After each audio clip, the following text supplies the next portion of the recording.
нөгөө ховдын годон дээр увс дугаартаа эсвэл уув ихий дугаартаа машин явахаар дагаад араас нь гүйчмээр санагддаг үед байсан. За мөн каракед нэг увсын тухай дуу цэнхэр тэнгэрийн орон увс нуур гэсэн дуу дуулахаар явахаар өрөөнд нь ороод хамт дагаад дуурчмаар санагддсан билээ.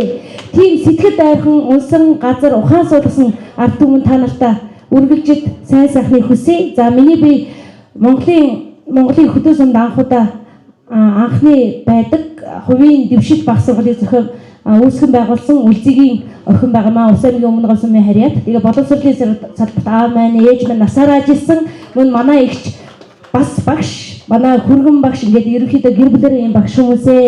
Тэгээ энд бол төрсөн дүүтэйгээ шүүхэд ажилдаг хүргэнтэйгээ нөхөртэйгээ за мөн хамаатан саднуудтайгаа амьдардаг тэднэртэйгээ хамгийн сайнараа хичээж ажиллаж хамгийн сайнараа хандвиг цуглуулахад гар бие оролцсноо та нартай бүгдэнд хайртай шүү гэж хүсье. Баярлалаа.